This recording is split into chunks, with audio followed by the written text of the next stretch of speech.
Space-time tunnel and 20 parallel worlds. In reality, they are collective worlds as they are not entirely parallel, but intersect and are independent of each other. Xiefeng, May 24, 2006. The dense network of time throughout the universe, composed of positive and negative time, is called a time tunnel. The channels that connect the 36 spaces from 1 to 36 dimensions are called space tunnels. Time tunnels always run vertically, and space tunnels always run horizontally. To travel to the past or the future, one must use the time tunnel. To access the 36 spaces from 1 to 36 dimensions, one must use the space tunnel. Time and space are interlaced, interlacing 20 quadrants. We already know that time has positive and negative, and space also has positive and negative. From the perspective of positive time and positive space, there is only one quadrant, that is, the first quadrant in the plane coordinate system. When we consider negative time and negative space, there are four quadrants. These four quadrants are composed of real numbers, that is, xy, xy, xy, xy. When we enter the non-material world, we find that there is an imaginary number I. Replace I with z, and it forms a three-dimensional coordinate system with xy. This three-dimensional coordinate system has 20 quadrants, namely xyz, xyz, xyz, xyz, xyz, xyz, xyz, xyz, xc, xc, xc, xc, yz, yz, yz, yz, xy, xy, xy, xy. This means that there are 20 worlds in the entire universe. These 20 worlds can be called 20 collective worlds because they coexist in the universe at the same time. Among these 20 collective worlds, the world where we humans live is the XY world. The so-called ghost world is the XY world. The world where gods and Buddhas live is the XYZ world. The world where demons live is the XYZ world. The 1,000-year world is in the XYZ world. The 10,000-year world is in the XYZ world, and the Seychelles Islands continent is in the XYZ world. When our thinking and spirituality are only limited to the material world, we can't see the other 19 worlds at all. When we only recognize the verticality of time and don't know that time also has horizontality, we are only in the plane coordinate system and only know that there are four quadrants. When we look at the world with Buddha I, we will see that imaginary number I, that imaginary number axis that passes through the O point. People who have drawn blueprints or understand blueprints know that any three-dimensional object is composed of points and lines in the top view, left view, right view, bottom view, and sectional view. To see the whole picture of the object, you must look at it from the top, bottom, left, and right, and form a three-dimensional image in your brain. The term imaginary number was created by the famous 17th century mathematician Descartes. At the turn of the 17th and 18th centuries, Germany's most important mathematician, physicist, and philosopher Leibniz described imaginary numbers as follows. Imaginary numbers are the wonderful and strange hiding places of the gods. They are almost amphibious creatures that both exist and do not exist. When we look at the plane coordinate system, we can't see that imaginary number axis at all. Where is the imaginary number axis? The imaginary number axis is between our eyes and the O point of the coordinate system. Why can't we see it? It's like the point projected by a chopstick standing vertically under the light, or to explain it this way, when a chopstick is perpendicular to the line of sight, we only see the point of the chopstick head and can't see the whole picture of the chopstick. We can't see the point of the imaginary number axis either, because it is attached to the other points we see, just like a soul possessing a body. Where is the greatest creator? The greatest creator is in the zero world. Where is the zero world? The zero world is that O point in the coordinate system. Whether it's the x-axis, y-axis, or z-axis, they all pass through that O point. All 20 collective worlds are connected to the O point, so the greatest creator exists in all 20 worlds at the same time. Without the greatest creator, any world will cease to exist. Why should we walk the way of the greatest creator? Because only by going through the greatest creator can we reach any other space. Without going through the greatest creator, we can only go around in a certain world and never reach other worlds. We are now in the XY world. The XY world is the world we live in. For us, the other 19 worlds are all illusory. Of course, These illusory worlds are not illusory. The reason we think they are illusory is that our vision, hearing, taste, smell, and touch can't perceive them. Our spiritual sense is not open. Our thinking is limited. If our spiritual sense is open, our thinking has reached the corresponding height. We can see the other 19 worlds. We can know that the illusory is not illusory, emptiness is form. When I say the non-material world, I mean the other 19 worlds outside the XY world. Life Changyuan sets the future of Chanyuan Celestials to the XYZ world of the Celestial Islands continent, because this is the most wonderful place. I just want to guide everyone to this wonderful place. How to get there?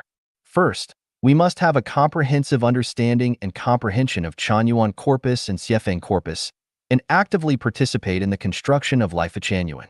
The core content is to fully understand the 8 levels of thinking and the 8 mysteries of life. Every condition is indispensable.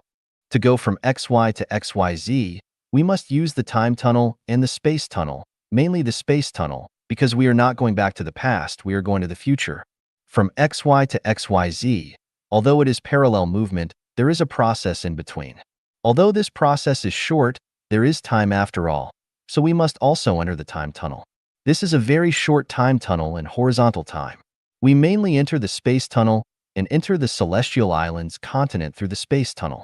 When do we enter the space tunnel? Perhaps it has not yet been realized by everyone, but from the moment you became a Chanyuan Celestial, you have already entered the space tunnel leading to the Celestial Islands continent.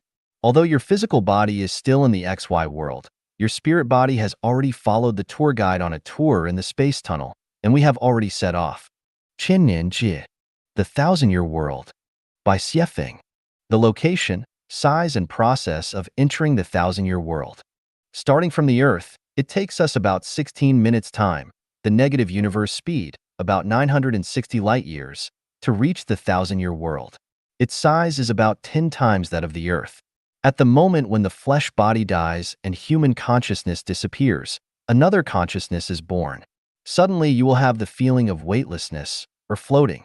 In fact, you are now in the space tunnel where you don't have fear. Instead, you have the pleasant, easy, and wonderful feelings. You see no object, just the beams of color lines running backward. When you are about to reach the Thousand-Year World, you can dimly see there is a colorful bridge in the distance. At the moment when you see the colorful bridge, you will lose your consciousness again and fall into the sleep.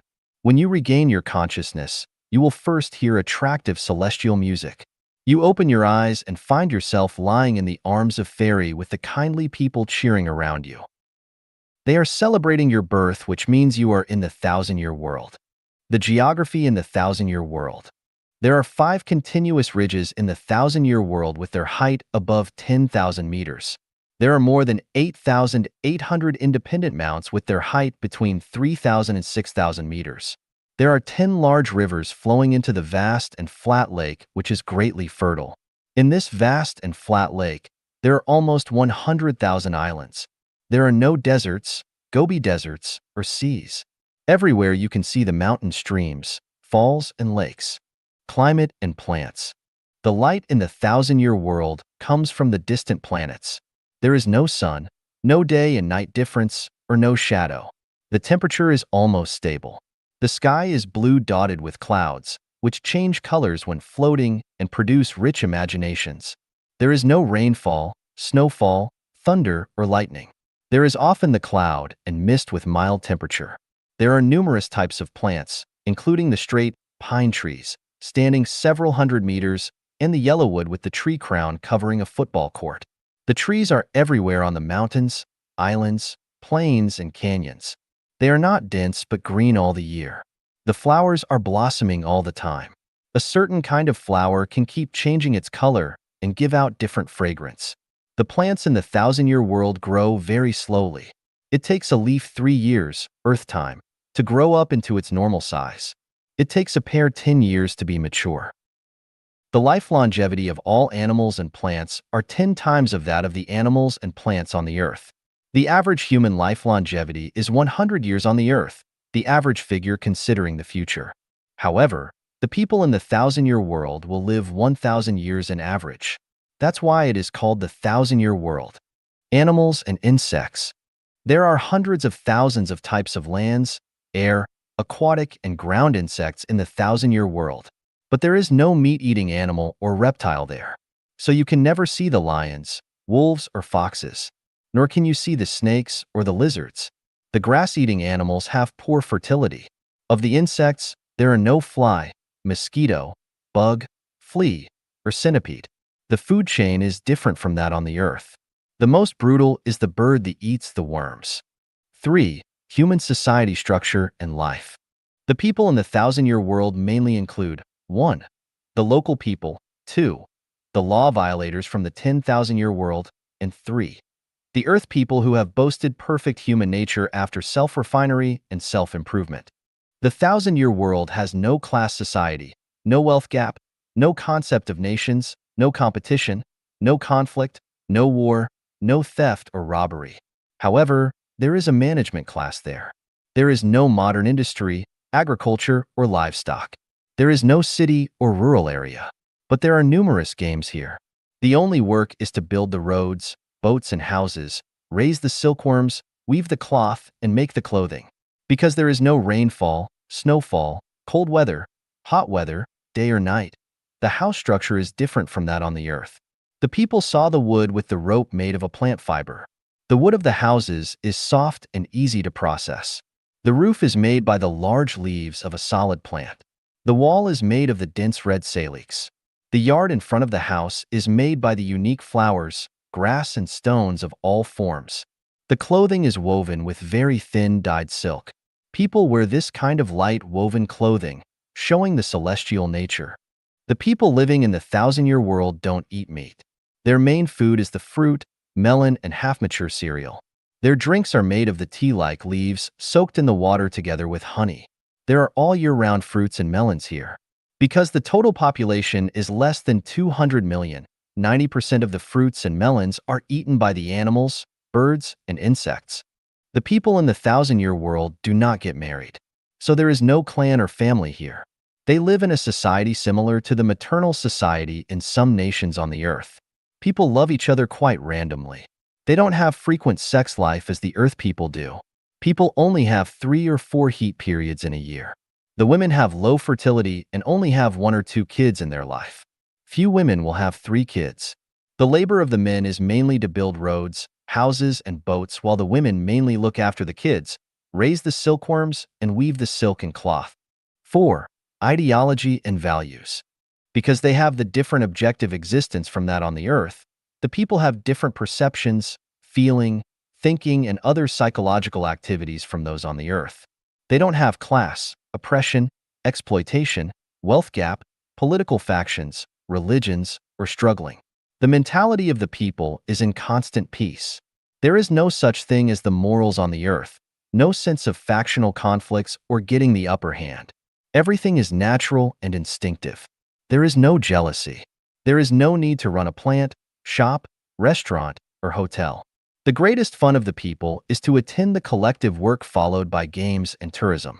The supreme law is to avoid private ownership or waste. For instance, if you love a woman and want to take her, hinder her freedom, and prevent her from having affairs with other men, you are violating the law. If you eat half of a pear and throw away the left half, you are wasting and violating the law. The biggest punishment for the violation is to prevent you from the collective work. The final retribution is that you will be downgraded to the mortal world after you live and die 1,000 years later. You will begin your sufferings in the new cycle of life as an earth person. 5 others. There is no congenital disease, infectious disease, or the disease caused by the food or labor. There is no psycho-disease caused by the tight human relationship or supply shortage. The people only die from the old age, not for any other reasons. There is no air crash, no traffic accident, no snake biting, shark attacking, no fighting, and no falling down the cliff. They reach their adolescent period when they are 100 years old. The youth lasts from 100 and ends at over 700. The self-refinery period lasts between 700 years till death. It is also the period when they begin to participate in the management of the thousand-year world. People in the thousand-year world know about the earth and its people. 6. Conclusion. The thousand-year world is one with truth, goodness, and beauty. It is a world of love, peace, happiness, and the upgraded human nature. Undoubtedly, anyone with perfect human nature can go there because there is no quota. 千年借一瞥, a glance at the thousand-year world. Xiefeng. Translated by Transin and edited by Care. Mount Butterfly in the Lotus Mountains is breezy and shrouded in mist with wind that soughs through the pines. Flowers spread across the mountainside and vie with each other for glamour. Down to the foot of the mountain, orchards and fields grow aromatic fruits where a clear stream meanders through Cuckoo Valley, past Grace River, and finally joins Ripple Lake. 39 celestials, 22 females, 15 males, and 2 children reside under Mount Butterfly. Not far away, Sakura Island is inhabited by another group of celestials. Crossing over Fragrant Hill and walking along Sesame Slope for about 30 miles, Lush Highland will be found, home to more than 200 celestials. Approximately 300 celestials in total live in these 3 places within 200 miles of each other. Today, after Jade woke up, she dressed in a light blue skirt made of transparent silk and walked out of her house. High in the azure, birds soared over the clouds and silver waterfalls fell from the green of Mount Butterfly in a symphony of nature. In the forecourt, flowers were in bloom, the fullest of which were peach blossoms. Their pink petals were arranged in layers, 18 beige stamens stretched out from the center where bees searched for nectar. Along the stone path and through several rockeries, Jade came to the mulberry garden while holding a willow basket. She was surrounded immediately by a Huang and Lotus. You must have enjoyed a good sleep last night. Was your lover good? The two joked and chuckled. Jade tried to catch a Huang in mock irritation, but the two ran away, so she chased after them. The 3 fairies chased one another while laughing in the garden until Jade caught Lotus and gently pinched on her peachy cheeks. They pinched each other's bodies in fun. A Huang kissed Jade's cheek in chaos and asked naughtily, "Is this how your lover kissed you?" The kissed one held a Huang in her arms and answered with more kisses on her red lips, "That's it." Having played enough, they began plucking mulberry leaves and returned when the basket was full.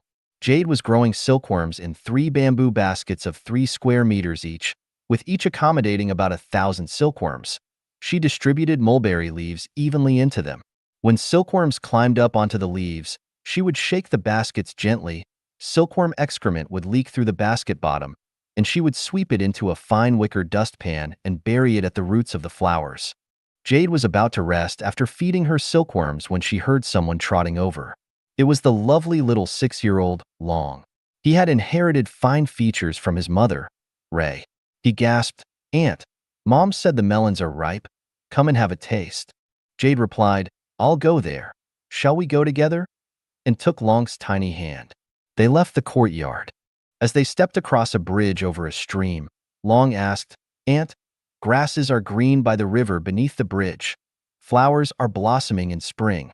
All beings are as sentient as my beauty, though the world is created in holographic order." "What does sentience mean?" Jade said, "It means that the river, flowers, stars, breeze, melons, birds, and everything else can feel, like your mom and me." "Who taught you the lines?" "Uncle Mock. He and Uncle Benna teach me a lot. Do you want me to recite some?" Long began reciting verses immediately. Boundless and infinite, without distance or space, only the holographic order. An inspiration seized by heart. The world is so clear to be understood. Walking and chatting, Jade and Long came to a forest of lush bamboos and fresh shoots. The rustling of bamboos and songs of yellow warblers echoed deeply. It seemed that the forest was little known to the outside world, and only the sound of nature could be heard. Out of bamboo forest, a vast plain extended before their eyes where distant hills dissolved into mist. The breeze was gentle, and the sun was warm. On verdant plain, spotted deer strolled and swans fluttered, heading toward the direction of flute music and dancing where the melon fields laid. Jade paced up with Long. They had nearly arrived when Ray shouted, "Jade, hurry up. Today is the Melon Festival. Let's celebrate it." Ray had actually gathered everyone.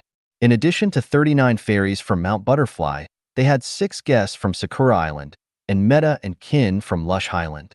In the field, Ling, Sang, Bar, Moy, Chiron, and Hai were picking melons. They were yellow and green in color, round and plump in shape, and very inviting. While Meta from Lush Highland was dancing and guests were all drawn to her tantalizing moves with her well-curved shape and the flutter of her orange dress.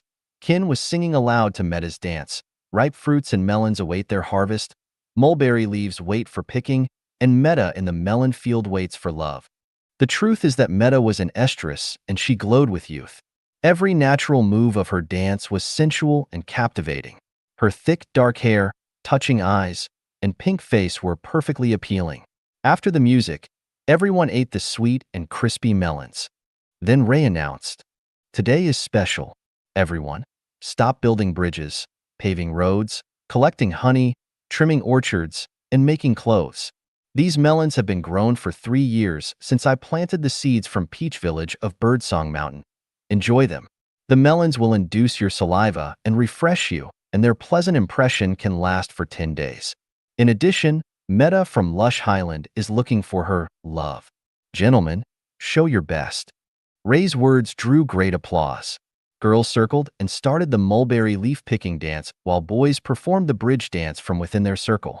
Kin was at the center of the circle, and he lifted Meta up to sit on his shoulders. The beautiful seeker of love allowed her soft dress to cover Kin's head, and Kin spun around, holding her calves so that she could choose a lover from the crowd. Boys came to court Meta assiduously and implied their strength and tricks by dancing. Standing by the scene, 3 celestials accompanied the dancers with flutes: Pine, River, and Cloud. They were about 800 years old, and the dancing continued until their music ceased. The next game was composing verses. Whoever's verses expressed Meta's feelings best would be the one that she would have. Meta started the game with her verses. Waves run high in the vast lake. Twin peaks rise above the earth. Seeds sprout in a dense forest. But a duet still lacks the other instrument. Sang from Mount Butterfly composed. Sang river flows silently all year long. Snow melts on the high hill. Swans visit the ravine. I play music to build the rainbow bridge. Rice from Sakura Island sang. Rosy clouds appear over the hill. Where an exotic flower is up high. Clouds soar with strong wind in the sky. Thundering and lightning dance to climax. Becky from Mount Butterfly said, "A 1,000-year golden fir is in bud. A fountain in peace is to flow. The surge will reach the depth of the sea. The temple of gods is splendid as a flower." Chiswa from Mount Butterfly stepped forward. He bowed and sang, "I row with a paddle across Double Peak Valley. Get wet passing the jungles. Rising hills and streams appear. I find my way back and forth and reach heaven." Raisin from Sakura Island smilingly sang in an unhurried manner, "Endless springtime. The plum has blossomed for times to sing merrily and dance gracefully. Even the leafless ironwood can turn the world upside down with its charm." All the guests from Mount Butterfly and Sakura Island, excepting Pine and River, finished their turns. Meta had been limp and soft as a noodle. No one knew who she chose. Ray came to the scene. Ray was more than 600 years old. She was considerate, sophisticated, and respected. She smiled and said, "Jade, take Meta to your room to rest. Everyone else, come to Entertainment Garden. Pine will lecture. Then we will guess riddles, play hide and seek, and tell stories." Everyone headed toward Entertainment Garden delightedly. Ray spoke privately with Sang, Becky, Chiron, Chiswa, and Bong respectively, and then left along with other celestials. "Here come 2 flowers. Let's go to the first one." Entertainment Garden. Entertainment Garden had been built up for more than 30,000 years. It has a square in the center, surrounded by 300 stone benches arranged in circles and covered with soft mats. Tree bonsai, rock bonsai, and flower bonsai are placed between them. Around the square is the clear, blue ring lake. Within the lake, grotesque coral reef-like rockeries are embedded with emeralds and mosses. There are also reeds, evergreens, calla lilies, egg bamboo leaves, wandering Jews, aloe, sea onions, hibiscus palms, lotuses, gem flowers, bamboo begonias, scarlet kaffir lilies, variable leafwood, chamomile, fairy pins, and other plants and flowers. All kinds of small fish shuttle in the lake and above them. Mandarin ducks, red-crowned cranes, spotted ducks, gulls, Kingfishers, egrets, herons, white-tailed sea carvings, and larks swim or fly. On the periphery of Ring Lake is a flag path beside a garden where thyme, globe amaranths, eulon, bauhinias, forsythias, rhododendrons, pomegranates, banana scrubs, gardenias, jasmines, hibiscus mutabilis, camellia, cymbidium, hyacinth, tulips, violets, vinca, peonia, tuberose, marigold, peonies, and roses are blooming. Outside the garden, hundreds of rockeries with exquisite layouts, upon which creepers, ivy, and night willow herbs are coiled. It's a fun place to play hide and seek. Pine sat upright in the center of the square. His hair was white, but he was in good health with sharp ears and eyes. Male and female celestials sat on stone benches, casually listening to Pine talk about Tao. The universe is boundless while life is evergreen. Modesty and gratitude will perpetuate the water source of life. Follow your heart and gain a tacit understanding. Experience both the ego-absent realm and the ego-involved realm. One should empty their mind before entering the higher-level space. Act in accordance with your nature. Never admire luxury or possess even a needle. Seize the day and always remain vigilant. Mortals suffer a lot because of their possessions. We celestials must never act like them. The 10,000-year world is close at hand. Concentrate on self-cultivation. Never ruin your future. After listening to Pine's preaching for some time, attentively, male and female celestials felt refreshed, energized, pure, and enlightened. The next game was guessing riddles. High stood up first and proposed a riddle. Both ends are curved like carrying poles. It is not used for carrying water or rice. It is like a flat ground from east to west. It is always covered with emerald green moss. Bevran from Sakura Island immediately stood up and said, "It is a bridge." Hori, a female celestial, stood up and proposed a riddle. "It is black and dark, and even 18 cattle can't pull it." Silence, a male one, shouted, "It's a cave." Yovan, who looked girlish, stood up smartly, cleared his throat, and proposed a riddle. "There is a unique cave on the hillside. It is usually closed and has a seam. If it is stirred by a peak, the brushes on both sides will drip with water." Hearing the riddle, everyone was stunned at first, but then roared with a laughter that echoed to the clouds. The riddle game lasted for a while longer. After that, they told stories and played hide and seek. Laughter, joy, and happiness abounded. Meta from Lush Highland followed into Jade's bright and spacious room. Her walls, doors, and roof were made of bamboo, and her silk curtains floated in the wind. Outside her rear window was the picturesque land of splendors, where red-crowned cranes dancing trippingly, sweet flowers, and tweeting birds can only be described by one word: beautiful. Several bamboo deck chairs lined her room. Her wide bamboo bed was covered with several layers of mats knitted with fragrant milkweeds as thin as threads. The mats emitted a refreshing fragrance. It was soft and comfortable to lie upon. The pillow made of flexible lotus roots was yellowish and elegant. Jade knew that Meta could not hold it at that moment, so she patted on Meta's plump hips and left. Due to their life structures, women in the 1,000-year world generally had no sex lives. Their menstrual cycles were different from those of mortals, only occurring once every 3 months. A few days before their cycles would end were their estrus periods, so they desired intimacy only 3 or 4 times per year. That which flows constantly will form a small murmuring stream, but that which does not will accumulate and become a reservoir. It is quiet when closed, but after the gate opens, waves will surge and uncontrollable billows will dash against the sky that cannot be resisted by self-control. Meta was on the edge of such an explosion at that moment. Men in the 1,000-year world were completely different from women. They could display their elegant demeanor at any time and control their lust totally.